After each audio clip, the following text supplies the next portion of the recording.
Welcome to Mysteries, Monsters, and Mayhem. I'm Shannon Lawrence. And I'm MB Partlow. Quick content warning before we get started. This podcast may contain language and disturbing content, so enter at your own risk. Hello. And now I'm going to tell everyone our new motto. Okay. Use a spoon because it will hurt more. You don't get specifics because you don't need specifics on it. No, just let your imagination run wild. Speaking of imagination, I went to a craft fair. Oh, yeah. And there was a guy. And we walk up to his little table. And it's, what the heck was the name of his? Brain Garden? Something, I can't remember what the name of his company was. But he was like, because that's the imagination.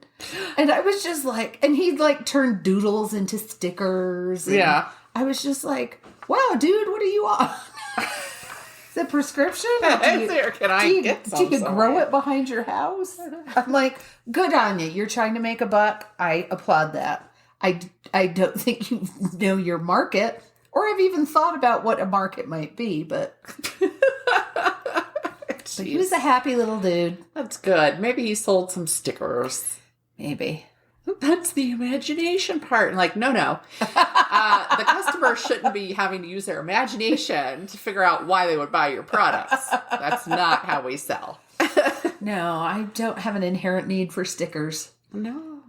Although I have a planner and I use plenty of stickers, but I have a child who's addicted to sticker kits. So I get all of her leftovers, and that's plenty for me. Yeah. That's perfect. Yeah. I still have like a bunch of scrapbook stickers somewhere because I haven't scrapbooked in years. And I was never like the psycho version of the scrapbooker, so it's not like I use many like stickers anyway, like they wanted you to if you went to those scrapbook parties. Oh, I did. I didn't go to any except one of my friend's moms threw me a baby shower that we all went. And it was the scrapbook thing, whatever, memories, precious memories, whatever. Creative memories. And everybody made a page for the babies. Oh, so you had the blank pages to put the pictures on. Oh, and now that's each person kind of decorated cool. one, and that was fun. Okay, I like that idea. And he was already born when we went to that one, so he was there so everybody could ooh and ah over the baby and make their scrapbook pages. Yeah. Nice. It was a cute idea. That was a cute idea. I like that a lot. It's everything I don't come up with. I wouldn't have ever come up with it either. I don't know why I'm holding my papers in front of me like I'm about to start reading them. You should notice that and just wonder, to go through your head, why is she holding those so intently? No. Oh, good. You might have jotted notes on them, of things you wanted to refer to. That's true. I did. See? But I can see them from here. I know. I do the same thing. I'm like, I'll realize I have something clutched in my hands. I'm like, no, put it down. It's okay. It's all right. I also, at said craft fair, bought some flavored butter. Yeah. Like, one was a cranberry orange butter and one was a garlic herb butter. They tasted good. What can I say?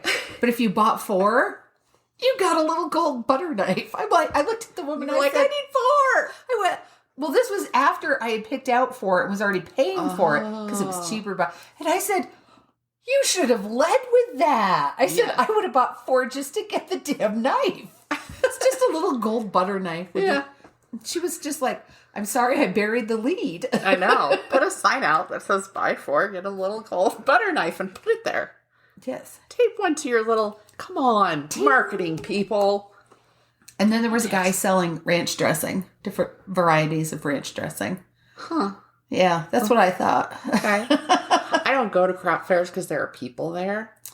But the closest thing to one that I ever walked through is like when we go to a con or something like that. There was one, the last con I went to had like flavored, what was it? Was it flavored honeys maybe? Yeah. I think it was. And then like flavored chocolates, like fudge sauces or something. And then she was like, I have vegan ones. I'm all, huh. That's good to put on your sign, though. You should have that on your sign. Yes. Come on. I feel like these are common sense. I didn't learn to do that in my college marketing classes. That's just common sense. And I am nobody's idea, not even nightmare of a graphic designer. But even I know, don't use a font that people can't read at a glance. If I have to squint, I'm going to say fuck it and keep walking. Yeah. If I can't see what it is. Yeah. I'm done. I took Girl Child through the last one that I went to too. And she went to one table, she bought something, and then we walked around, looked at a bunch of tables, and she went back to that same table and bought one more thing. I was like, well, whatever they did worked. Yep. All right. What have you watched lately? What have I watched? Hold on. I have to look at my notes. I watched the first episode, and I don't know if I will watch anymore, of Wheel of Time on Amazon. Oh, I've seen people talking about that. They've seemed very disappointed. Well, see, here was the thing. A mutual friend of ours said, has anybody seen this? I don't want to give out any spoilers. I'm confused. So I watched it and reached out to him and said, hey, I've watched it. And I said, but perhaps now I should tell you I've never read the books. Yeah, so that's it. I would not probably be confused in the ways that you are confused. So he told me what his confusion was, and I'm like, wow, that seems like a really big change. Sex. So they could shoehorn a whole bunch of it in. They think they need to be kind of Game of Thrones, maybe. Yeah. Perhaps. They need to be Randy to be watchable. I don't know. Yeah. I've seen so many posts about it, and people are like, they're confused. They're like, I don't know how I feel about this, or they're disappointed. And that's all I know. And I'm like, well, I might like it just because I never watched it, but I honestly don't know what it is, and I don't give a shit. So probably I'm not going to watch it.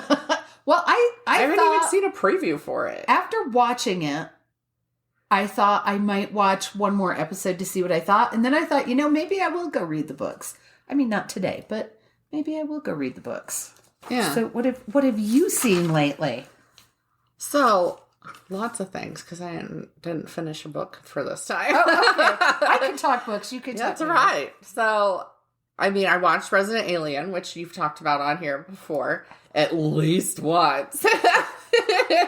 And I still haven't finished it, though. It's kind of we boop back to it between our brain dead reality shows that we watch. And it is funny, though. I took a break. Like, I went to it and I expected too much of it, and I took a break, and then I went back to it with more realistic expectations, and then it was hysterical. Was it on See how that Hulu? works? Peacock. Oh. Yeah, it's the only reason I'm getting to watch it, because it's on, Sci-Fi or whatever? Yes. Yes, and I don't have cable. And on Peacock, also, we found Hitmen when I was looking around.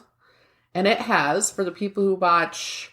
That's the one that has them in it. The Great British Baking Show, or whatever it's called. Yes. Mel and... Sue and Mel. Yes. Oh my God. So they're in a TV show together, which is originally a BBC show, I think. And they're just really shitty hitmen. And that's also on Peacock? Yeah. Oh my God. I would have watched that with Thing 2, but I could not. I was like, they have a show. And she looks at me, she goes, and you don't know anything else, do you? And I'm like, did I say Thing 2? It was Thing 1. Okay. By the way, I misspoke. I'm sorry. I said on one of our episodes that neither of my children could make mashed potatoes. And it turns out that Thing 2 is the one who cannot make mashed potatoes. Oh, you got called on it, huh? Thing 1 is like, excuse me, not only can I make them, but I do make them regularly. I was like, sorry. I will correct. So here's the correction. Sorry. Sorry. So sorry. When I go back and edit these episodes, sometimes I find something that I said wrong, and then I'm like, I should write this down. And then I don't, because I just want to finish editing it. And then... Yep. So I'm like, I have corrections, probably like TV shows or like wrong actor or something like that. But oh well. I know I've said a couple titles wrong. And I'm like, well, they could still find it if they really wanted to. If it's a book, I do often look them up. The books I get right. But it's when I spontaneously bring up a TV show or a movie or something I hadn't like jotted down that I wanted to talk about, then I'm like, oh well, I'm human. Yep. Too bad. Do you watch any movies or anything, or do you just read books? I saw something on Peacock. Oh my God. Who could easily sponsor us. They've got... Right? Hello. They've got gobs of money. Did you know there was a third Psych movie? It just came out. It only released within the last 2 weeks. Oh, because I haven't seen any ads for it. But it's Psych 3, This Is Gus. I think I saw somebody post about it. Here's my thing. Because Peacock's pretty new to us, I have them all in my queue. But I'd never even seen the first Psych movie, let alone the second, because I didn't have cable for USA. That's what it was on before, right? Yes, USA. USAA. And no, USA. No, I did not watch it at the bank. I watched it at the insurance company. That's how accustomed I am to saying USAA. Wow. No. So who could also sponsor us. That's okay. Because that's where we watched Monk and where we watched Burn Notice. USA had some good shit for a while, didn't it? Burn Notice. Yeah. It had Bruce Campbell, so. Oh my God, but they were so great. And it was another one of those things, I mean, they were mercenaries or whatever, and yet yes, the witty repartee. Oh, loved it. I mean, the main guy, he's serious, but nobody he else had like a dry sense of humor, sure, but he was mostly serious. But then he's got Fiona, yes, and then whatever Michael. Bruce can't. Yeah, Michael's the main guy, but I don't remember Bruce. Sam. Yeah, I need to watch. I want to watch. I think Monk is on Peacock, maybe, or somewhere. It's somewhere. And so I was like, I should watch. Yeah, like that. I've already watched that series like twice. I think it was maybe on Netflix for a while at one point too. And I did watch it. We did have cable when those were on. So we were watching those on USA. It's just then we didn't. So I couldn't. Anyway.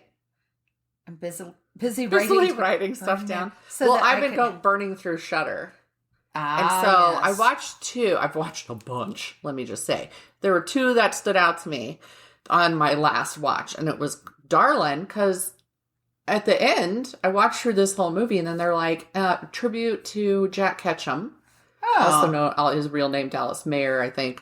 And it turns out, so I looked it up, and yeah, he had created the original characters that the first movie before this one, which was just called The Woman, was based off of. And now I watched The Woman ages ago on something, before I had Shudder, I think. And I had no idea it had anything to do with Ketchum. So that was interesting. Nice. So anyway, it was a great scathing commentary on the church. I love those. Yeah. So it's like a wild child, which the first one, The Woman, is like this wild caveman type, cave lady type. Okay. So in this one, there's this teenage girl that's in the same situation. She gets separated from this woman, and she ends up in a hospital, like outside an emergency room, and then they send her to a Catholic orphanage. Of course. Yeah. And she's a very quick learner. She's smart, and so she's able to start speaking better and better and better, and they clean her up and all this stuff. And then she gets to learn sometimes what happens when you're in Catholic orphanages with the father having just complete power over everything, whatever he is, the priest. So it was really good. Just from the interactions with the kids and the interactions with various adults. There's a nun that's great with her. Oh, nice. And there's a nun that's, a nun at a Catholic orphanage. But yeah, the end made me very happy. Oh, I'll just say that. It was satisfying. Yeah. And then I also watched one called Tailgate, which it's Dutch, and it's in Dutch with subtitles. And so the original Dutch one is called Boomperklief. I saw that. It's fun. So just in case that's the only way it could be found is under that. But I think it's Tailgate on Shudder. But yeah, so there was a Russell Crowe movie. It was like Road Rage or something that came out like a year ago maybe. And it annoyed me. It was rigid, and there was no logic to his behavior, and whatever. I don't even remember what the inciting incident is, right? But there's an issue with a car. He gets cut off or he gets tailgated or something like that. I don't know. And so then he's just on a rage trying to murder this person. And the way it was done, which by the way, it came out after this Dutch movie. So I feel like maybe it borrowed the idea from the Dutch movie, which frequently happens. It was inspired by. Yeah. So Tailgate was actually better. I felt like his rationale made more sense to me because it was put forth in a way where he actually addresses it instead of just being this large goon in a car that silently stalks somebody. I mean, he's like, Okay, here's why it appealed to me. He has an overblown sense of justice. As do I. As does my husband, as does my daughter. So he's explaining it. He's like, do you not think that you should have to pay for this? Do you not? Because the father is a raging asshole that sets the whole thing off. He tailgates this guy in a van, and he's honking at him, and he's flashing his lights, and he's veering all over the road behind him. Well, he can't move over when this guy's doing this because there's a giant fucking semi truck or something next to him. And so once he gets up there, he moves over, and then it's a whole thing, you know. And so they have this altercation, basically. Well, what he doesn't know is this guy has a thing about this, and we see him have an altercation before this even happens, and kind of like a boop little intro, right?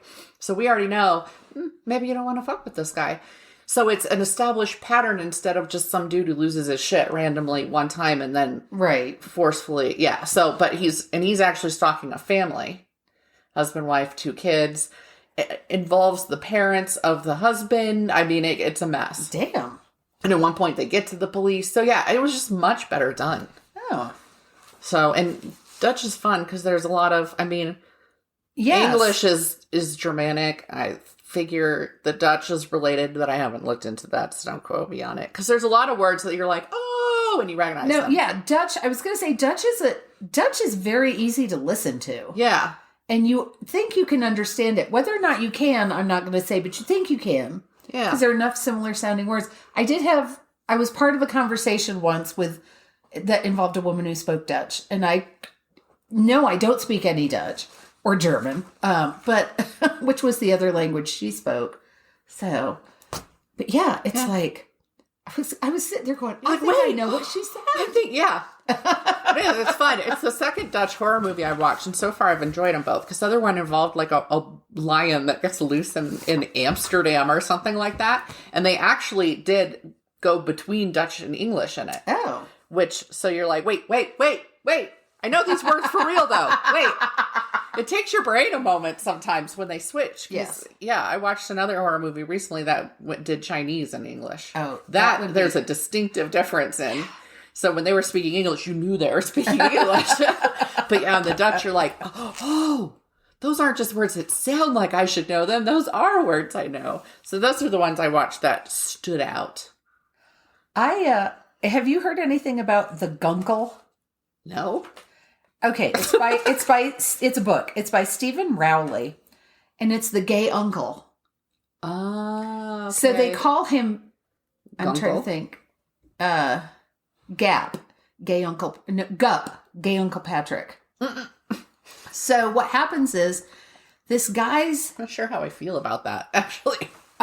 He's okay with it. Okay. So I'm like, if he's okay with it, then I can't. So what happens is, he meets this woman in college, and they become best friends, and they're best friends forever and ever and ever. And then she meets his brother and eventually falls in love with and marries his brother and has the 2 kids. And, she dies.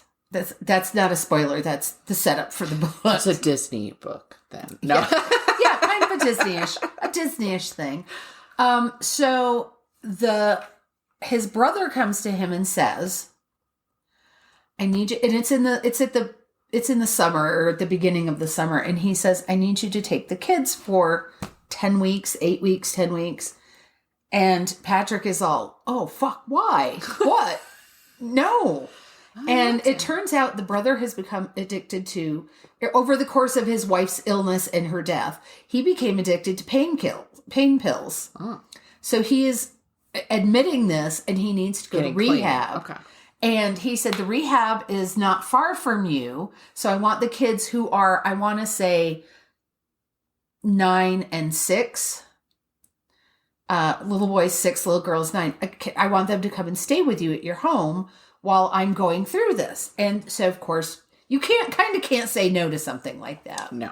So unless you're a big jerk face. Right. So Patrick had a big success as like the second banana on a sitcom. And he has kind of faded from public view since then because his lover, and you don't find this out, it takes a long time for everything to unveil itself. But he lost his partner. Okay. And he has been isolating himself. And it's just, and there's a sister who gets involved. There's the throuple who lives next door, which they just kill me. And some of it, somebody pointed out, do you think that it has too many gay stereotypes? Like he likes Liza Minnelli, or Barbara Streisand or whatever. And I thought about that. And I think it does have some stereotypes, but it's not relying solely on those stereotypes. Okay. So he's got a little of the fabulousness, but some gay people do. I mean, it's like everybody, the thing about stereotypes, I mean, they're often based on something, if they're that kind. If they're that kind, just to be clear on that. Yes. Where it's like, oh, they like this person or whatever. But if you rely on them, then if that's how you shape your entire character is one huge, giant stereotype and there's no human being in there, then you failed. Right. And I thought this character really had depth. And the kids were hilarious because there were moments that were just truly very funny. Somebody who's single and doesn't have kids all of a sudden has his niece and nephew. But there's also some real stuff about the kids. Mm-hmm. I mean, stuff as if you've been around kids or you're a parent, you will read that and you'll relate immediately. Okay. So my book club read it and I really liked it. We picked a fun one. I was wondering how you happened across it because it seems different. It's also very popular right now. Oh. I belong to a couple of groups on Facebook. Okay. And in one of the groups, they've been talking about, oh my God, have you read the Guncle? Has anybody heard about the Guncle? And I'm like, huh? It's a no. That would be a no, but I made up for it. The ongoing series that we're watching, because there's multiples, because it's the Below Deck that I already talked about. So they have Below Deck, which is pretty much the Caribbean, although they have one season in Thailand. Ooh. Oh, that was amazing. And just, stuff like that. But there's also one in the Mediterranean, which so far has been, their home base is Bosnia. And now I just really want to go to Bosnia. The architecture there, oh my God. But anyway, not a place I expected to want to go. We'll say. Right. Same. But they also went to Greece. And so far that's it for what we're watching. But now we've seen there's one that's a Below Deck and it's a sailing yacht. So they actually the deck crew actually has to deal with sails. And I was like, ooh, that's next. Okay, I would watch that too. But anyway, like one of the episodes, they had the most awful, abusive, rude group of people on there. And I was like, oh, yep, I've met those people in the service industry. As the passengers. Oh. And they were just awfully abusive. And then since the it's a chief stewardess, and she was like, okay, I'm just gonna go in there straight faced. I'm gonna be polite, but I'm not gonna be overly friendly because these people are vulgar and they are awful. And she's from Australia, and she's like, is this just what Americans are like? And I'm like, oh no. Please, you don't get to judge us all in this. And so they actually go to the captain and complain about her. She's never been rude. But because she's not effusively laughing at every nasty, tacky, disgusting joke they make about her, by the way. No. Because everything is at somebody's expense for them. Oh, yeah. It was just awful. And I just remember we met like a friend's new boyfriend who became her husband or whatever. And upon first meeting, we go to a restaurant together with a couple other friends of theirs. And he literally... at the server, and both Jeff and I went, oh, because we had literally never experienced somebody being that disgusting. Because my mom's like a hella tipper, she always was, so she was the one who did the tip whenever they went out, and polite as hell. And my mom was the person that not only would our waitress be talking to, but like the other ones would come over. That's my mom, and so this is my experience, right? And then we do this. And their friends, none of them batted an eye. My friend, not an eye. And then they brought out a dessert to us, and we had both gotten like some sort of chocolate cake or something that came with a sliced strawberry. And he sent hers back because her strawberry was not sliced as nicely as mine. I'm for real. Wow, what a tiny penis. He paid for everybody. He treated everybody. And he didn't leave a tip. So Jeff was like, we were quiet conversation. Jeff ran back in and left a tip. It was a large party. That's crazy. And he didn't leave a tip after all that because her strawberry was not sliced prettily. And they just weren't on it enough for him. The service was fine. It was great. Oh my God. You're in that situation. I knew one person at that table other than my husband. And it's like, I hope that's a really bad situation to put it. I hope they did. I hope they rubbed it in their pants. Like,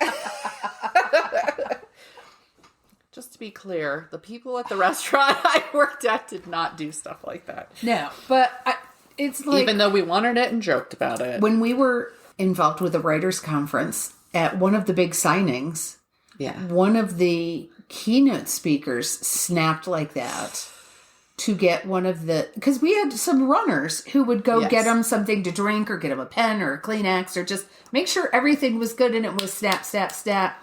Get me a Diet Coke and don't put too much ice in it. Ugh. Do you know who he said that to? One of your things? Thing too. Oh. It was like, yeah, you can fuck right up. Right? She didn't say anything. Not the right person to say that to. But, no, she didn't say anything, but he remained thirsty throughout the afternoon. Because she was like, I was like, why didn't you tell me at the... And she's like, you were busy. Now when we're done recording, I'm going to ask you who it was. Oh, you know exactly who it was. Oh, okay. I didn't write it down. I want the listeners to know. I just gave her one look, and she knew exactly who I meant. And if Sue Mitchell is listening, she will know exactly who that is. Oh, man. Yeah, she will. Are we ready? Yes. Yes. Who's starting? Who's going will. first? Okay, you go first. Okay, so I'm doing another Hollywood one. It's been a while. Look at you. Look at me. I'm doing the death of Marilyn Monroe. And, all of the swirly chaos theories around that. Or, not chaos. Conspiracy. Well, it is. Her life was chaos. So, my sources were grungehistory.com, All That's Interesting, Ranker, and Wikipedia. All right. Norma Jean Mortensen was born June 1st, 1926 in Los Angeles. She was actually born in Los Angeles. I didn't realize that. Because she didn't know her father, she took her mom's last name once she was old enough to make that choice. And so more people have probably heard of her as Norma Jean Baker. That was her mom's last name. I don't think I knew her last name. I just I knew it was Norma Jean. I knew Baker, and then I was looking up and they're all Mortensen, and I'm like, huh, what? So because of the Elton John song, Goodbye Norma Jean. Oh. It doesn't ever... Well, I've researched Marilyn Monroe on my own in the past because I had a whole thing with her. She always, I don't know, as a kid, she always seemed sad to me. Mm-hmm. In movies, her eyes always seemed sad, and I was fascinated by her. And, you get older, and then you find out more about her, and then more and more about her. I think it was a Joyce Carol Oates book about her that... I read it and it was so well done that it's like, wait, how much of this is actually based on real and how much did she pull out of her ass? And I think she pulled a good deal of it out of her ass, but it took me a while to kind of get past stuff in the book, being part of my memory and not knowing if it was real. So anyway, her mom suffered from paranoid schizophrenia, and that caused Norma to be in and out of foster homes. She was in an orphanage at one point, but in many of the foster homes, she suffered sexual abuse and physical violence. She had really, really bad experiences. And if I remember right, I didn't see this one looking at this time, but I was specifically searching for the conspiracy theories around her death. So I got different sources than I would have had I just been researching her. I could swear that sometimes it was friends of her mom's that took her in. Some of them were the ones that abused her. So anyway, at 16, she got married to a merchant marine. This was her way to escape. Mm-hmm. And he ended up going to World War II. He fought in the South Pacific. Norma took a job at a munitions factory, as, of course, tons and tons of other women did. And she stood out when a photographer came out to photograph the women that were working in the factories. So she became a pinup girl in 1944. And when her husband came back to the United States, he was not happy with this. He felt that this was, low and disgusting. And so they were divorced. Her modeling career would ultimately lead her into an acting career 2 years later with 20th Century Fox. And I believe that's who she was with pretty much the whole time, which involved near ownership of her by Hollywood and drastic changes to her appearance and even her name. Yep. I decided not to go into all of that, but the things you hear about what she dealt with on the casting couch and just how much they ruled her life are really dismaying if people ever look into that. Mm-hmm. She became Marilyn Monroe a more glamorous name for a more glamorous appearance. Her movie overlords were often unkind to her, and she became increasingly reliant on drugs and alcohol to get by. I mean, add that to her childhood, and I don't feel like she ever had a chance. No. I don't think she ever had a chance at a good life. Her treatment at the hands of the movie industry and those running it, of course, is a story in itself. But I'm still going to skip it, as much as I might want to rant about it. Through a series of rocky marriages, famous affairs, miscarriages, deep insomnia, a stint in a mental ward where she was ill-treated, and box office smashes, Marilyn Monroe became an American icon and sex symbol, which we all know, but nobody knew what was going on behind the scenes.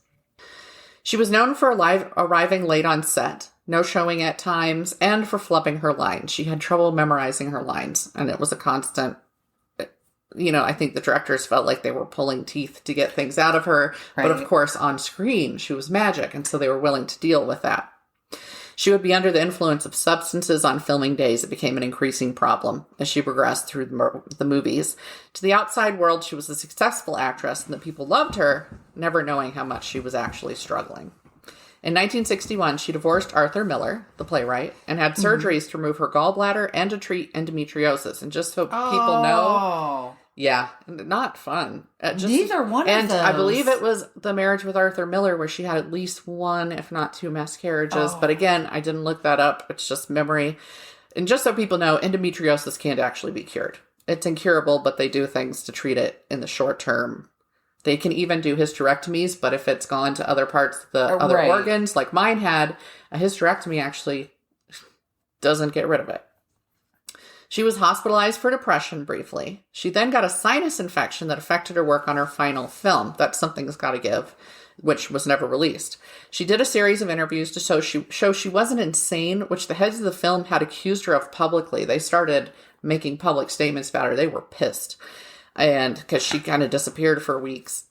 And during the day of Saturday, August 4th, 1962, Marilyn saw a variety of guests, including her publicist, a photographer. They were discussing her pictures going to Playboy from the current movie she was in because there was a nude scene in a pool, a massage therapist. She got a massage. And one of her therapists, she had two psychiatrists treating various things. One of them is something called adoption therapy or something, and I need to look more into that. But I imagine it was specifically treating the issues that came from, I don't know, her childhood. But I have no idea. It could be something completely different. Anyway, she had it was 4:30 to 7 p.m. that the shrink was there. Wow. Yeah. So that evening, immediately following her doctor leaving, though that doctor did ask the housekeeper to stay, the night, her housekeeper didn't actually live with her. Oh. But the doctor had said, can you just stay with her tonight? Make sure she's good. And so she did. Marilyn made a series of phone calls from her bed. She phoned her psychiatrist, who I think the one she'd just seen, and she was complaining because she couldn't sleep. She's so tired and she couldn't sleep. She had major issues with insomnia. It was an ongoing thing for her. Maybe this is why I identify with her a little. Oh, really? Another person she talked to was Peter Lawford. Oh. Who was a close friend. He was part of the Rat Pack. Yeah. And he was also the brother-in-law of Robert Kennedy, which comes into play with all this. Yes. And Joe DiMaggio Jr. She had been, her last marriage was to Arthur Miller. Before that, she'd been married to Joe DiMaggio. She had a lot of marriages. Yeah, she did. She just wanted to find somebody who actually loved her. And I don't know that they did. Any of them. No. If I recall correctly, DiMaggio didn't treat her great either. But anyway, whatever. She still got along with his son. I think he was 20. Okay. And so she was talking to him on the phone about a girl she hadn't liked. And, he had broken up with her. And Marilyn was happy to hear that, and they chatted. So Lawford's was actually the last call she made. And she got off the phone with him about 7:45 p.m. Oh, okay. So that's not late. No. She'd been fired from the set of her last movie, that one that was spreading nasty things about her. And they had actually sued her for breach of contract. And again, It came back to this sinusitis that became a big problem. And then she just wasn't going in. And then she was rehired before this date after her co-star Dean Martin insisted he wouldn't work with any other actress. Though they actually, when he first said that, they tried to bring in a new actress. And he was like, nope, not having it. I respect her, but I also respect Marilyn, and I want my co-star back. I came on to work with her. And so then they tried to sue him. And then, like, the shit hit the fan, and they were like, okay, we'll start filming September 1st, I think was the date they were going to start filming again, and it was going to be with Dean Martin and Marilyn Monroe. So she knew she'd already been rehired. And there was talk with Joe DiMaggio, her ex-husband, of getting remarried. So they were talking about getting back together. That week, she had been reported as being happy, even excited about future plans. She'd made plans with a bunch of people. Yet that evening, she went from bubbly and happy on the phone with Joe DiMaggio Jr. to slurring her words and saying she was tired on the phone with Lawford. Ending her call with Lawford, she said, quote, say goodbye to Pat, that was his wife. Say goodbye to Jack, JFK. And say goodbye to yourself because you're a nice guy. So that was the last thing she said to him. So Lawford was so concerned with the way their phone call went. Mm-hmm. And by the way, it was about a half an hour difference between talking chirpy and alert to DiMaggio Jr. to this conversation with Lawford. Wow. So he started calling a bunch of people. He even called her attorney at one point. He was like, I just need to know she's okay. Is she okay? And like, oh, yeah, she's fine. So he actually made all these calls. Mm-hmm. This comes into play later, too. She wasn't okay. and nobody went to check. Everybody just said she's okay. Oh, yeah, she's fine. Yeah. At about 3 a.m, August 5th, Eunice Murray, her housekeeper, woke up and she discovered the light was still on in Marilyn's bedroom. So she tried to go check on her, but the door was locked and that was unusual. She didn't lock her door. So Eunice knocked, but Marilyn didn't answer. And she finally went outside and she peeped in the window and knocked and all this stuff. Marilyn wasn't moving. So she called Monroe's physician, Dr. Greenson first. That's the psychiatrist. Okay. She called him, and then she called the physician, Dr. Engelberg, and that was just her personal physician. By 3:30 a.m., both of them were there, and Greenson actually broke into the room via one of those exterior windows using a fire poker. The windows. And so they found her. She was 36 years old, dead in her bed. The phone was clasped in her hand. The three, her doctors and housekeeper, did not call the police for about an hour or so after discovering the body. The police weren't called until 4:25-ish a.m. They would later tell the homicide detective that they had to seek permission from 20th Century Fox's publicity department before they could call the police. Yeah, bullshit. Eunice actually laundered her sheets. When the police got there, the sheets were in the laundry. She was cagey when questioned about the evening, the timeline. It was felt that she was not giving all the information about Marilyn's behavior. And she did tell them that her boss had been in high spirits, that she'd been fine when she went to bed. Many people came through while the police attempted to investigate the scene and question witnesses, including her publicist and her lawyer, who both came through and removed papers from the home. While the police were still doing their thing.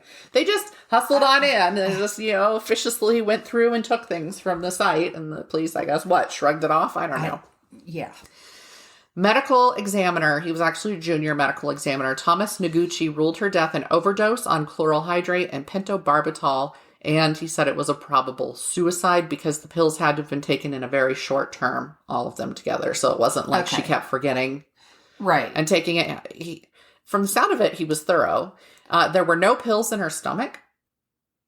They found no pills. Not in her throat, not in her stomach. But her sleeping pill bottle was beside her on the bed and empty. And there were other empty bottles on the bedside table, on the floor. She basically, just tossed them when she was done with them. And these I have questions for the housekeeping. Yeah, there's a picture that I won't be posting because it's Getty Images. So feel free to look it up. But... it's kind of, her room wasn't tidy. It's not what you might expect from a movie star room, like in a movie or something like that. Okay. But anyway, she was on antidepressants and sleeping pills is what those two chemicals basically came back to. The explanation is that there is an explanation for the fact that there were no pills found in her stomach. It's not abnormal with heavy pill users. Their bodies actually break those down faster. Which is interesting. Yeah. It actually, kind of makes sense for like people who find it less effective after a while or something like that. I wonder if that is relevant to that too. So anyway, It was noted that the ME only partially tested for the drugs, and there were common organs he didn't test. Instead, only her liver and blood were tested for the drugs. He was supposedly not given her stomach or intestines, but this appears to be false from what I found elsewhere, because how did he say there were no pills in her stomach if he wasn't given her stomach to test? Yeah. It doesn't make any sense. And of course, I mentioned this because... Did her publicist take her stomach? Right? Like, I don't know. Apparently, yeah. I was like, well, who cut her open before the ME got to her? I don't understand. Yeah, that's not how autopsies work. But all of this, all these claims, no pills in her stomach, would give wiggle room to conspiracy theorists later. Of course. Her time of death was determined to be between 8:30 and 10:30 p.m., which makes sense if her last phone call was 7:45. There you go. Though friends and family members protested that Marilyn had not been depressed and actually that her spirits had lifted due to several situations having improved, like her relationship with Maggio, getting hired back on the movie, conspiracy theories about her death wouldn't start until a man named Frank A. Capel wrote The Strange Death of Marilyn Monroe in 1964, which, by the way, was like a pamphlet he self-published, in which he theorized that Bobby Kennedy, who was the attorney general, had sent a cabal of communists, that's in quotes, by the way, because it cracked me up, cabal of communists to kill her in order to cover up an affair they were having. He theorized that Robert Kennedy had refused to leave his wife for her, so she had threatened to go public and it would hurt his chances to later become president, which he never did anyway. Of course, she was known to have had an affair with JFK. I'll just throw out allegedly, and you guys can fill it in where you want. Brother of Robert Kennedy and president at the time. Her famous rendition of Happy Birthday occurred May 1962. Her death, August. Okay. So they were actually really close together. The conspiracy theories I heard growing up were all about JFK, not about Bobby Kennedy, but apparently the Bobby Kennedy ones were actually the more popular ones. I wasn't aware of that either. Okay. So I was just curious about that. I was like, I mean, let's understand, she died like 15 years before I was born, but still, the JFK ones were the prevalent ones.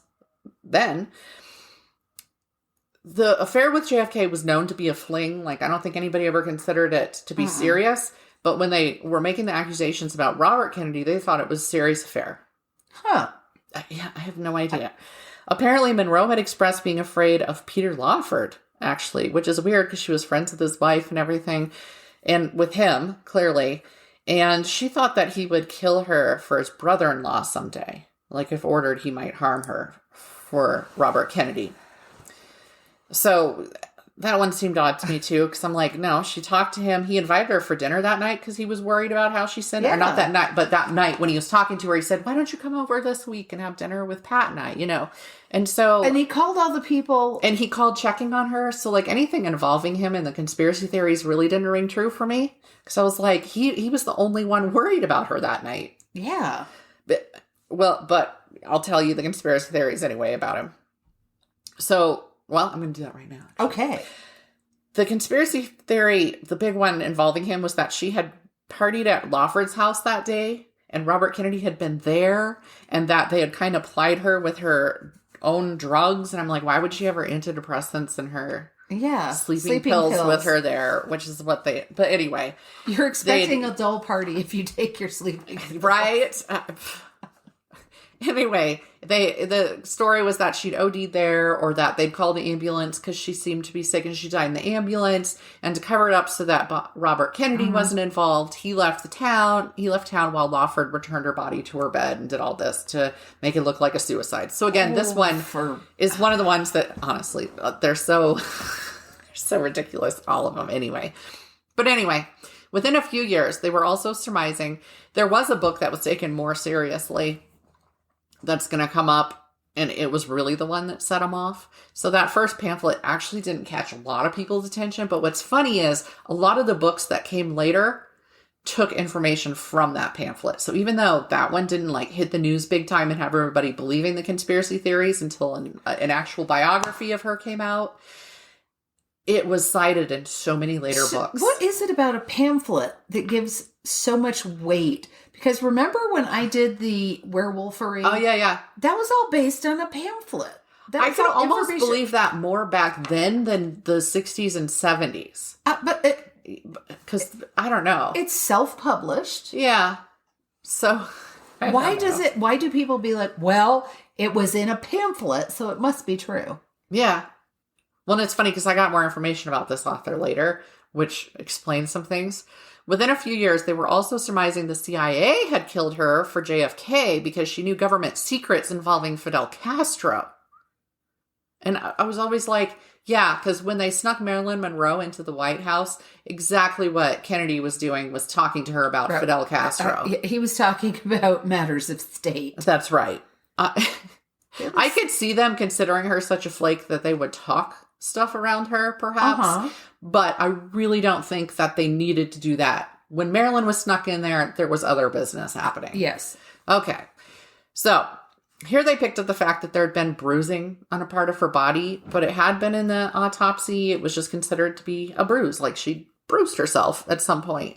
Listen, she was on so many drugs at night. I could see her easily having bumped something when she went to the bathroom. Yeah. So they said it was an injection point. Must have been an injection point. Now, Noguchi, that medical examiner, he did address, he was like, I looked for, when you have somebody famous die suddenly like this, you are considering murder from the beginning, from the get-go. So, but of course, they used the lack of pills in her stomach. Oh, right. To justify she must have been injected with the drugs that killed her. An ex-boyfriend felt the mob had gone after her, initially intending to catch her having, this one was so funny, having sex with a specific mob boss, Sam Giancana, and Bobby Kennedy together. So the theory held that they were having threesomes, and they wanted to blackmail Robert Kennedy with the threesomes so that he would help them get control of their casinos in Cuba back. So apparently mobsters had owned the casinos in Cuba. He thought she'd found out this plan and was going to the press about it, so they had to have her killed instead. It was an ex-boyfriend. It was funny. Oh my God. I didn't even put his name in here because I was like, forget that. Yeah. Others felt it was the people controlling her money who wanted her dead. I could actually see that. She had a lot of hands in that pie. You know, like... Brittany? Yeah. And I mean, the way the movie companies owned her. That... I could see it. But anyway, her acting coach, Lee Strasberg, actually got most of her estate, 75% of it, I believe, and was supposed to pass things along to her friends. She'd put in her will, give some of my stuff out to my various friends. You know who they are. And instead, Strasberg, I don't know, I didn't have any respect for this dude either. After kept everything, didn't give things to the friends, and made himself like a little museum kind of her stuff. And then when he passed away, his wife actually auctioned all her shit off to make money. Yeah, there's a huge thing that on its own is also a rabbit. There's so many rabbit holes around Maryland where there were lawsuits. Strasberg's widow took control of her image and was the one who started reselling that out, and so that we started seeing Marilyn things again. Right. That was because Strasberg owned it. So, but then that was actually fought about later because they were going after photographers who'd previously taken pictures. And I'm sorry, those photographers own those copyrights. But so there were a lot of legal battles, and three major photographers did end up actually finally beating Strasberg's widow. But Strasberg's widow won a lot of the cases. And she, oh my God. There were also certain rules that didn't exist by then. There were some Hollywood ownership rules that actually came to be after her death. That's how the photographers won, because Strasberg was using this rule that kind of gave the estate control over all that. And therefore the estate went to Strasberg. So yeah, it was a whole thing. But that law hadn't come into being until well after her death. So it couldn't be applicable. Okay. The original homicide detective, Jack Clement, he was the first homicide detective on the scene, also believed there was a cover-up involving a needle injection. Just to point out, he never said anything about this until it started hitting the press because of books. Okay. He felt the police were helping to cover it up and had helped stage the scene, though it doesn't seem like there are statements about this early on. However, it does turn out that he worked with that Capel person who put out the pamphlet. And so a lot of the information Capel used came from Clemens. Norman Mailer wrote a book in 1973, and that was the one that really brought the conspiracy theories to the fore, and that's the one that set off all the ones that we hear now, really. He said the ME bowed to pressure and called it a suicide, even though it was murder. And, well, he said the coroner did. And for the record, the ME who had taken care of Marilyn Monroe was also the one that handled Natalie Wood's autopsy, handled a lot of the star's deaths. When interviewed, he said, again, he had looked for signs of murder. And sure, I mean, how do you even find injection points? I assume there's some sort of maybe swelling or something around it. Like, otherwise it's just a freaking hole in a body full of pores. It's a tiny, yeah. I mean, you don't need it. It's not a very big mark. Yeah. So I don't think anybody could ever conclusively say there's no injection mark unless there really is a way to find an injection mark on a body that makes sense. Don't know. If anybody knows, please let us know. Please, by all means. It was also conjectured her doctors mixed up medications. She was given a medicinal enema that caused the OD. And again, why there wouldn't have been pills, but there would have been. Okay. I'm like, did they really give her an enema that had both her antidepressants and her sleeping pills in them? Or they Okay. They also said that the doctors had left it for Eunice to give her enemas. She did use enemas, by the way. I mean, that was a thing that happened then. And anyway, that this mistake, then the doctors made it look like suicide to cover it up. And that was also, I think that theory was based on the fact that Eunice called those two doctors and had them come out.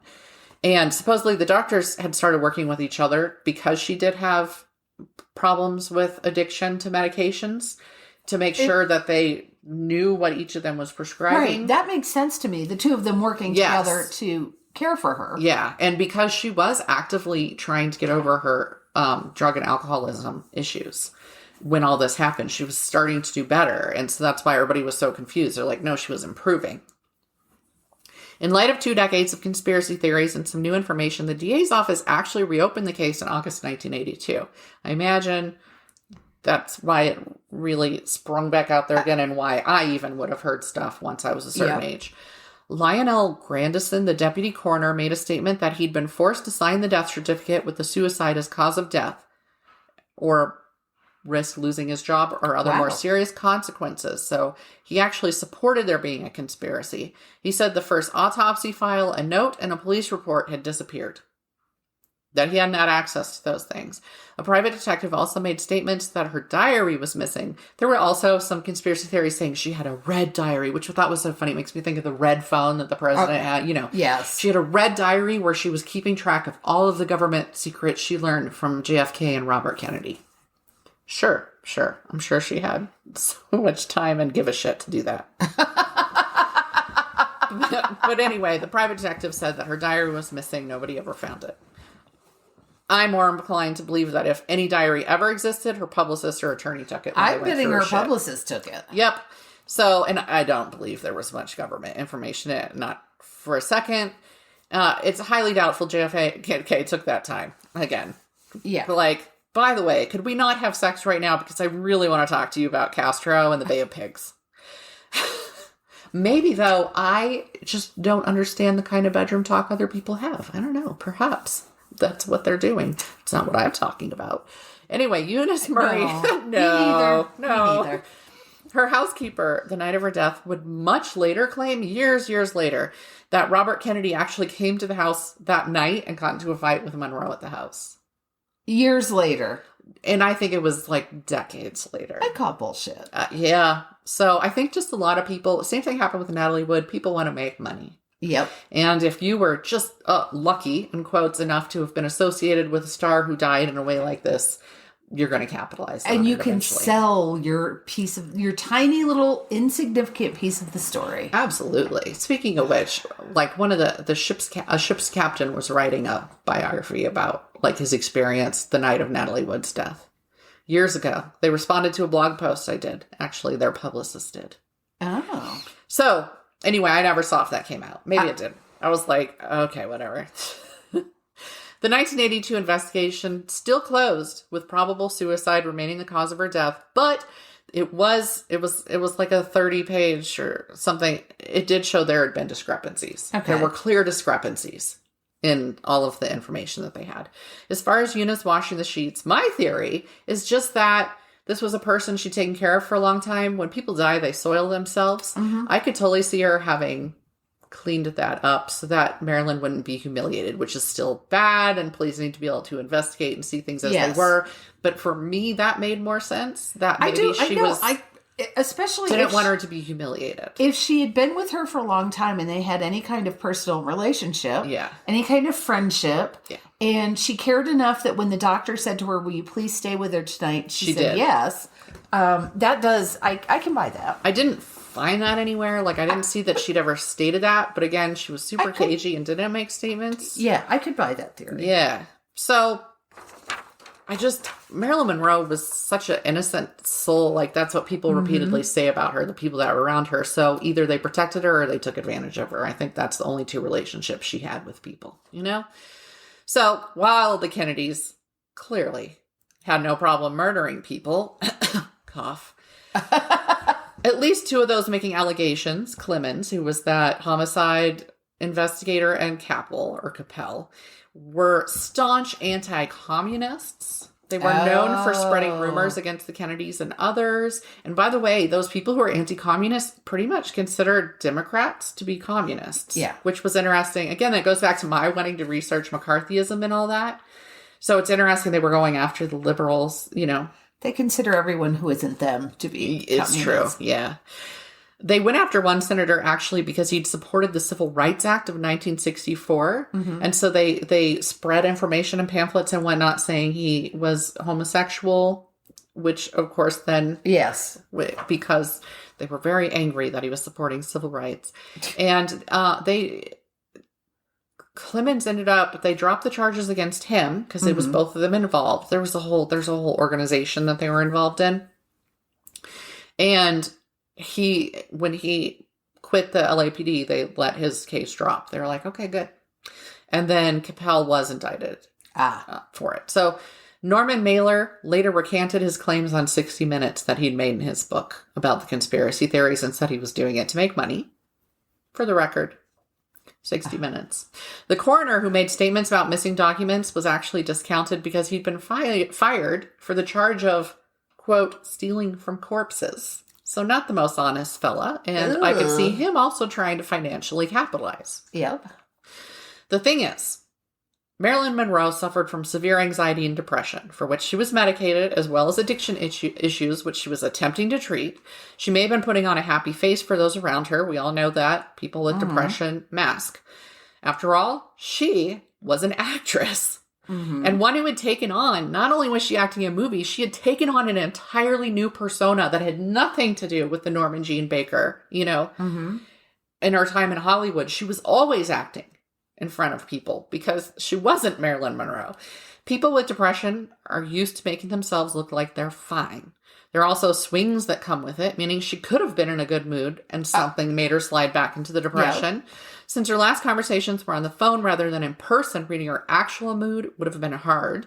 She had previously overdosed and called people to save her at the last minute. That takes me back to her having that phone clutched in her hand. She might have done it. Maybe she took those pills before she talked to Lawson. And then by the time she got off the phone and thought, shit, I should call my psychiatrist, which is usually who she called, it was too late.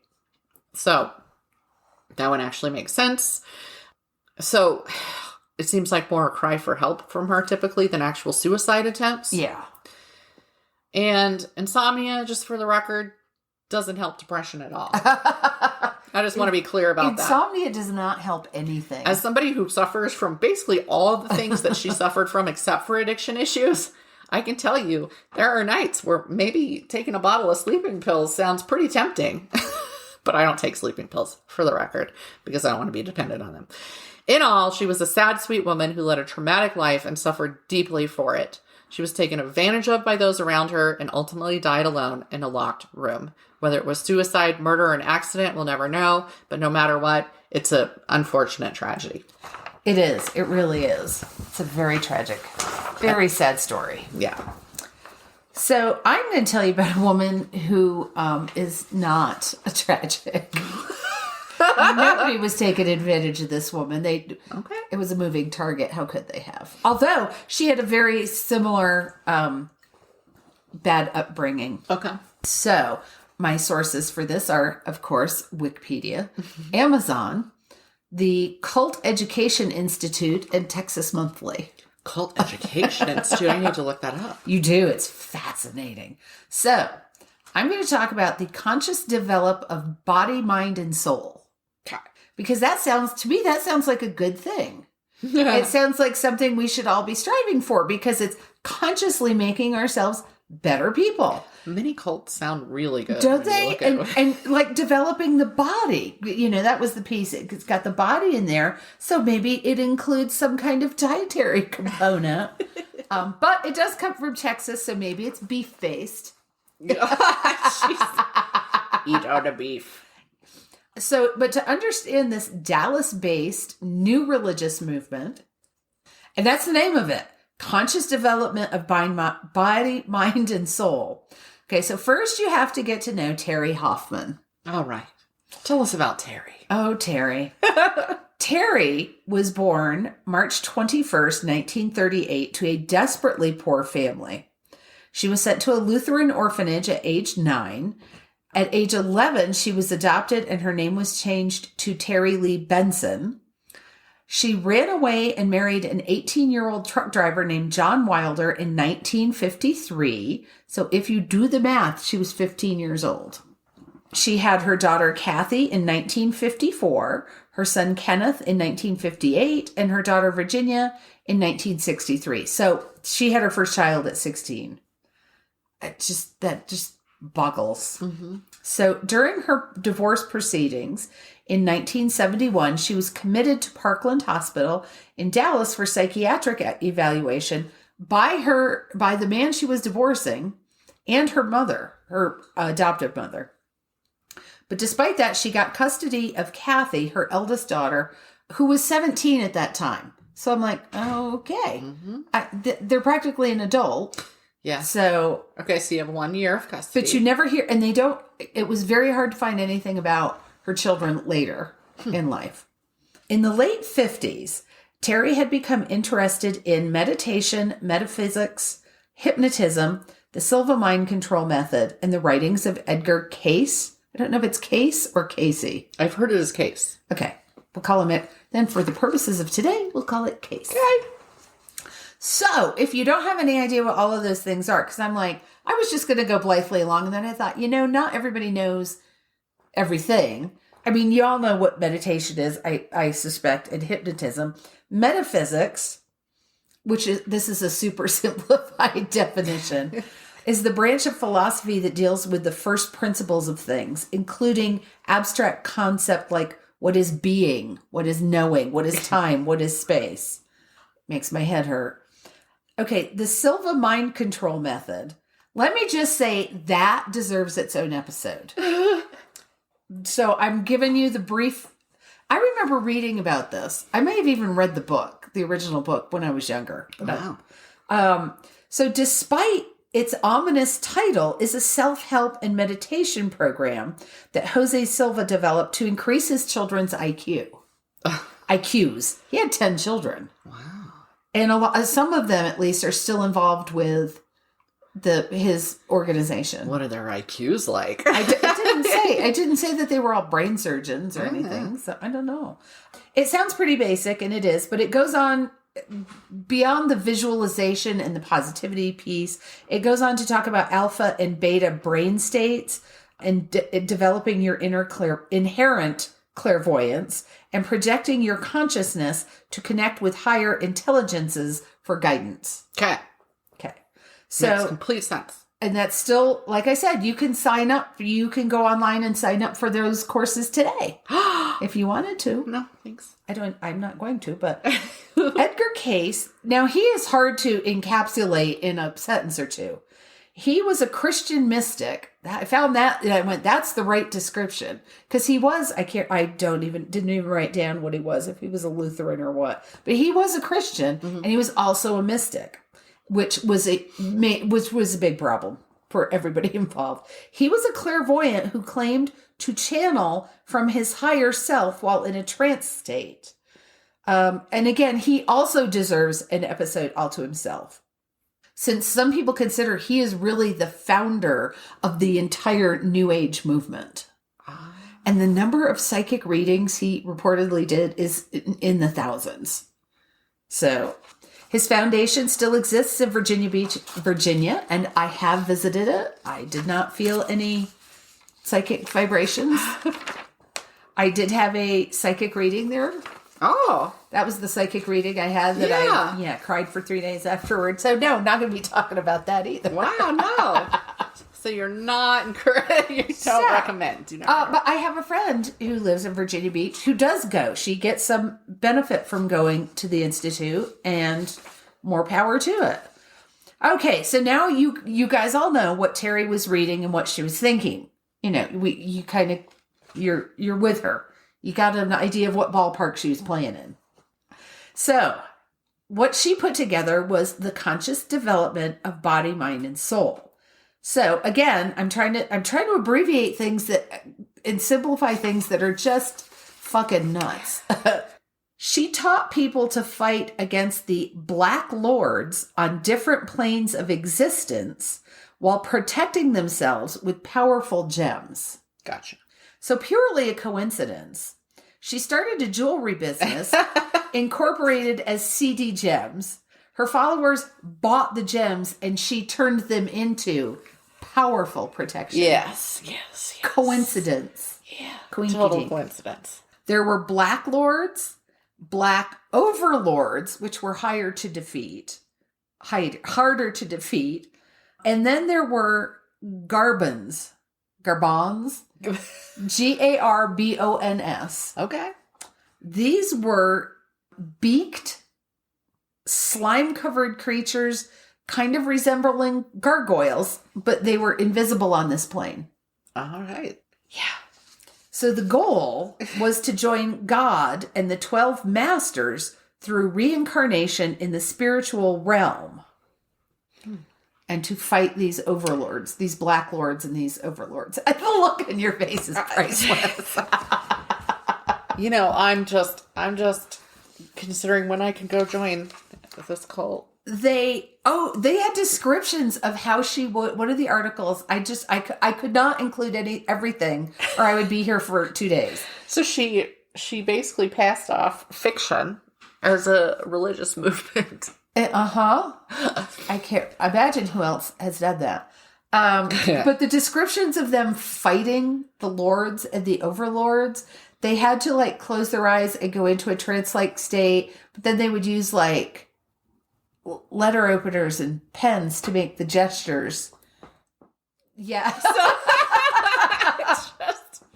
I'm just picturing a room. Yeah, I could not have kept a straight face. And the number of people who accidentally got letter openers shoved into their arms by their neighboring warrior. So she began attracting followers in the late 60s and incorporated her movement in 1974 and was selling lessons and private consultations. And she pretty routinely had 100 plus people at her weekly lectures. At some point, it's unclear when, she began claiming she was the reincarnation of Saint Teresa of Avila. Mm-hmm. Or Avila. Some said this was as an adult. Some said she made this claim while she was in the orphanage. Right. So I wasn't able to clarify that. She also said she could communicate with the dead as well as see the past and the future, while teaching her followers to avoid critical thoughts because of their negative energies. She also taught them that death was not to be feared, since their ultimate goal was rebirth in the spiritual realm. I mean, I think that's actually psychologically healthy, really, some of the stuff. Some of it. Well, don't be critical of anything I'm teaching you, because that's bad. But all right, you have to believe everything I say. But so yeah, we got invisible Black Lords, invisible masters to fight them, and an aversion to critical thinking. So I see. That was how I first took it. Then I was like, maybe she just meant, don't think negative thoughts versus critical thinking as an entity. Oh, no. No, it wasn't negative thoughts. Although, my God, I can only explain things away so much. So in 1971, after she divorced Wilder, Terri married Glenn Cooley. In late 1976, he reportedly wanted he had had enough. A lot of men seemed to have married her and been distanced from their parents, and then their parents were smacked them in the head, and they kind of went, yeah, what was I thinking? Oh. So he wanted out of both the cult and his marriage. So in February of 1977, just 5 days after the divorce was finalized, he was found dead from an overdose of Valium and Librium. Fortunately, Terri opened her safe and found a copy of his will that she didn't know had been in there. Blessed be. Proving that she was his sole beneficiary. Her followers were convinced the death was the work of the Black Lords. And one of her followers, years later, again, like decades later, said, oh yeah, actually we went to his cabin. He went to his parents' cabin. That's where this happened. This woman said, oh yeah, we actually went to the cabin after he had taken the drugs, but before he was dead, and talked to him. But this was what he wanted to do. So we just left him alone. Okay. I'm like, what? No. Suspension of disbelief. Yeah. We helped her murder her husband. So at the time, around this time, here's how you got rid of poisoning by the Black Lords. Terri was a proponent of bloodletting. Uh-huh. And I'm like, what's next? Leeches? Yeah, I mean, that's... So she did lose some followers over this. Quelle surprise. In July of 77, 5 months after being widowed, Terri married Ben Johnson. There was a succession. She lost one and married the new one within the same year. So this one was 5 months. In 1979, Terri's secretary-treasurer was Sandy Cleaver. Oh, God. Who... The shit that Sandy Cleaver got told that she believed is just incredible to me. I mean, this woman was by all accounts a nice person, a sweet person, and she just felt it. She worked and spent her own money with this organization for years before she was made the secretary treasurer. I mean, she spent her own money to buy a printing press. She made copies. She distributed stuff all on her own dime. In my head, she's played by Edie McClurg. By who? Edie McClurg. I don't know who that is. Maybe I'm saying the wrong name. The secretary in the... Oh, fuck. Everything just went out of my head. She's in a billion movies and TV shows. She's the little redheaded... Oh, I think I know who you mean. Okay. Anyway, yeah. So here's this sweet woman. This is 1979. Sandy Cleaver. She has been advised to distance herself from her 14-year-old daughter, Susan, because evil spirits were infecting Susan's energies. Yeah, it was awful. You'd want to help your 14-year-old daughter, but that aside. Yeah, she was also directed to stop seeing her then boyfriend to avoid physical intimacy with him. They actually went and had Terri channel her spirit guide and to ask if they could have sex. And the spirit guide said no.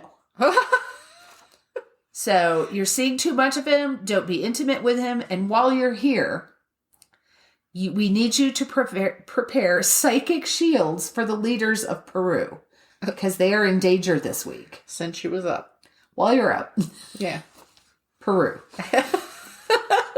She had also divorced her husband because of this, because he was supposedly blocking her spiritual development. So in February, Sandy and Susan went on a vacation and Susan drowned. Oh. In a rafting accident, which I thought meant whitewater rafting. No, they were in a raft in Hawaii. They were out in the ocean on a raft and apparently a wave flipped them and then another wave separated them. And so Sandy survived, but Susan was killed. So when the will, like 10 minutes later, was delivered to the girl's father, it stated that her sizable trust fund should all go to the cult. 14-year-old girl. Yeah. So the document was declared invalid because Texas doesn't recognize wills written by minors. They had the will at his house, I think before he could even leave to go to Hawaii when he got the phone call. And this is really weird. Terri got there first. They call him to tell him his daughter's been killed. He gets to Hawaii. Terri is already there. Yeah.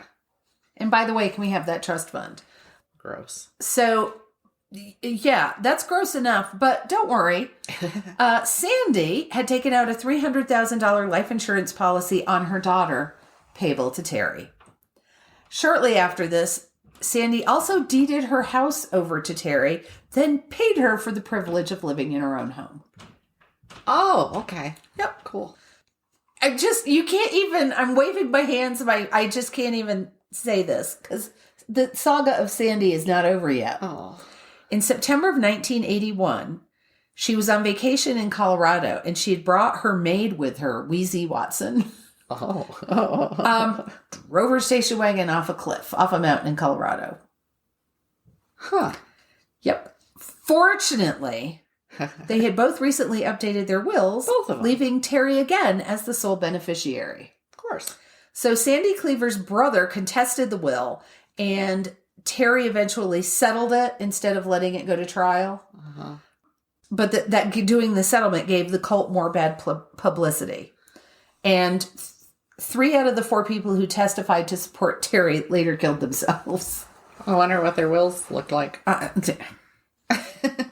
There was, and this is just a real head shaker. So that was the end of the Sandy saga. Terri had a follower who was a woman named Robin Ottstadt, whose best friend was a woman named Tamara Taylor. I mentioned Tamara because Terri had matched Robin, which is sort of like matchmaking matched. Like they were sort of married. So Terri had matched Robin to an invisible CIA agent named George. Okay? Yeah. Robin believed that her non-physical bodies were working against her and that her best friend Tamara's invisible CIA agent lover, Martin, was threatening her life. So in April of 1987, Robin told her former husband, the physical one, the real one, that she was dying of viral hepatitis. Did she get that from her invisible lover? Well, 2 days later, after visiting Terri in her home, Robin Ottstadt went home and killed herself. The autopsy showed no sign of disease. So apparently it was invisible viral hepatitis. Yeah. Virtual. That makes sense. Virtual. Oh. There we go.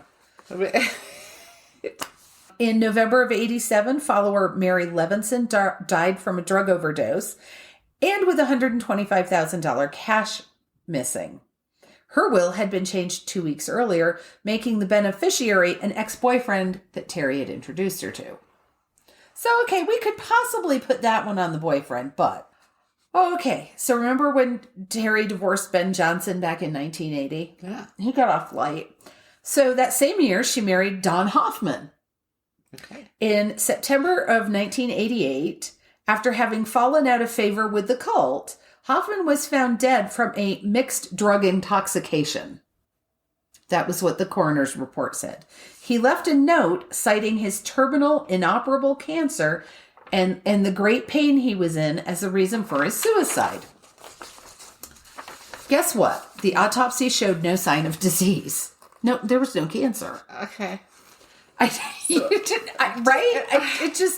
So Terri explained to Don's children that the Black Lords had hidden the signs of the disease. Oh, yeah. And that she was the sole inheritor of his estate. Yeah. Yeah.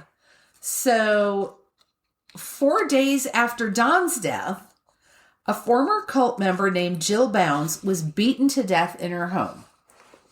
Her assailant had taken the time to find and read her 1979 diary, which was when she was in the cult, and rip out several pages. Because, that's what your random murderer does. Yes. Stops and reads your diary. Yeah, they all did that. And tears out the good parts. I don't know. Maybe it was the publicist. So then, oh my God. So in June of 1989, there were 2 longtime devotees, John and Glenda Goodman, who were both 48. John was a former Southern Methodist University business professor. He had started his own financial advising business. They were decent people, but in June of 1989, they received a spiritual message from God to practice shooting. An October journal entry of theirs revealed that God had announced that, quote, "The way is clear to get high energies. It's like this. You are about to be joined in a marriage between your physical self and your spirit.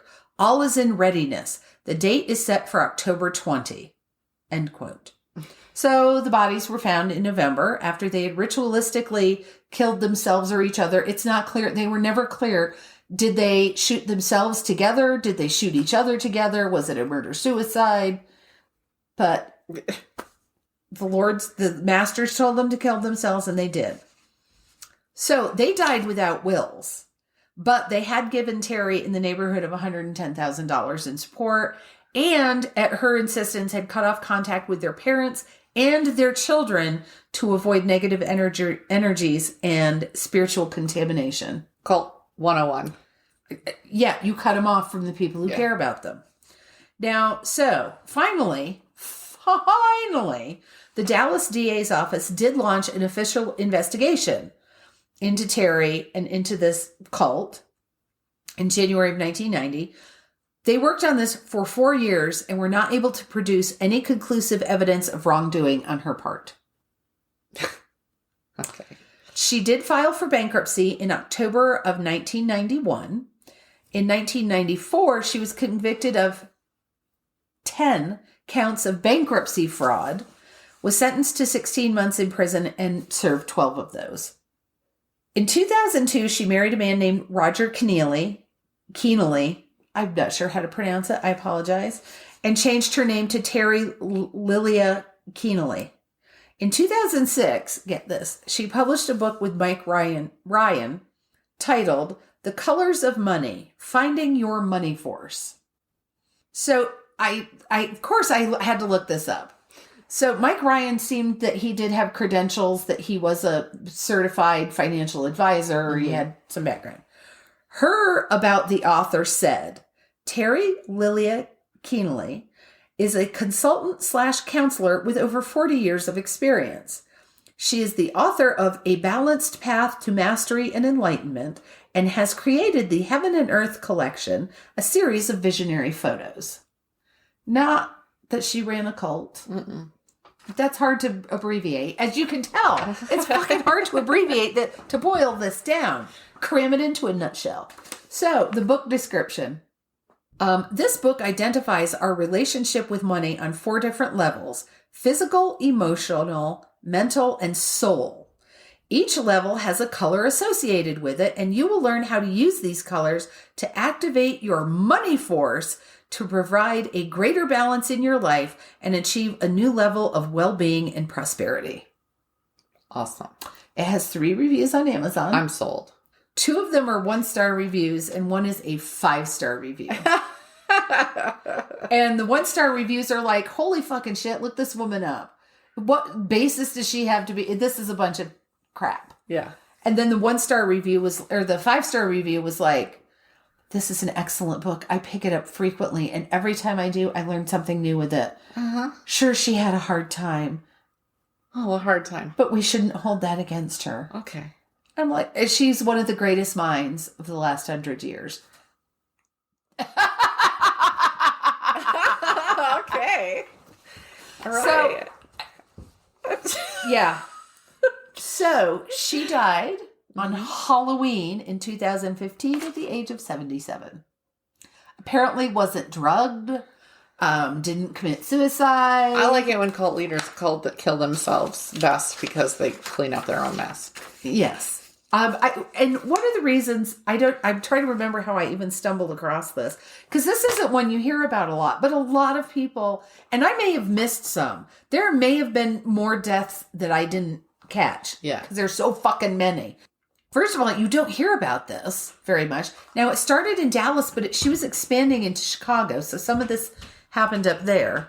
But second of all, I don't think you hear about as many female cult leaders as you do male. No, although when you actually, I've started listening to a cult podcast, and Ooh. there's some of them there was a woman who was instrumental but didn't make herself the headpiece because okay. I get that. people were more likely to follow a man. And so that's interesting. Because the one where they all committed suicide wearing the same sneakers because Haley Bop was coming Oh, in California. yeah. There was actually a woman who was instrumental in that one. Oh, but I never hear about her. Yeah. It's like Apple something, blah, blah. Applegate is the guy that... So anyway, but she was the one who put him where he was, basically. Oh. So, yeah, the thing is, if a cult leader doesn't kill themselves with their people or whatever, first of all, they never believed what they were peddling. Second of all, how do you convict somebody? You can't convict somebody for controlling people. So they always have to go after the financial. I mean, Koresh, it was like, wasn't it like weapon? There was something else that they were after him for. They weren't after him because he had a cult. They were after him for alcohol, tobacco, firearms. You know, it's like the... Yes, and you can't go after people because they convince people to leave them everything in their will. No, you have to prove. It's very hard to prove in a situation like this because especially you're going to press charges on them when the person's still alive. The person's going to say, no, I've willingly given my money. What can you do? Nothing. Not a damn thing. No. And her appearance was all... Everybody was like... She was like somebody's grandmother. She was... kind of chubby and had a sweet smile. Women who look like somebody's grandmother can get along with a lot of with a lot of shit. And they were like, she was so sweet and hugged everybody and it was to feel their auras. But what perhaps. But what gets me, I mean, I get that she had a rough start. So she and Marilyn Monroe, they both had really rough starts to their lives. I believe she went to the orphanage because her mother died of tuberculosis. Okay. So, and she had a sister who died of, I don't remember what, but died very young. But I wonder, she obviously was intelligent. Mm-hmm. She was obviously charismatic.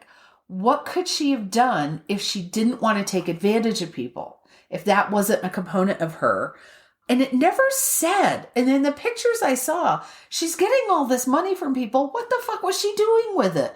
She didn't seem to live a high lifestyle. She wasn't waltzing around in fur coats. It didn't make any mention anywhere of her living high on the hog. It also never mention what happened to her children.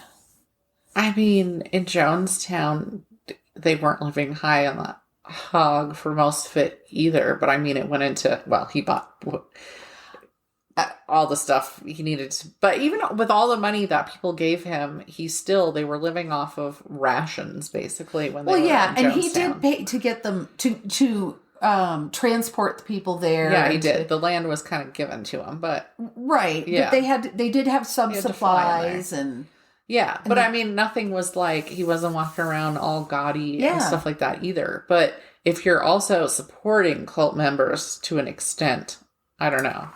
Maybe. I don't know. It just, I'm like, that seemed to be her driving force, but it didn't ever seem to say, well, she gave all her money to the poor, or she hookers and blow, or. Yeah, because Jones, he donated his money to the causes that they believed in, you know.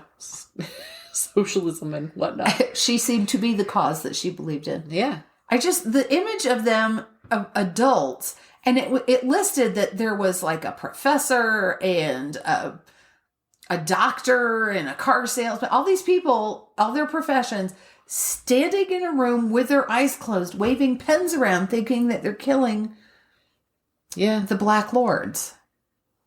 You know, they've shown over and over that there's a lot of people that they really just want somebody to tell them what to do so they don't have to make the hard decisions. I kind of feel like that's why religion's so popular. Mm-hmm. And that kind of proves it.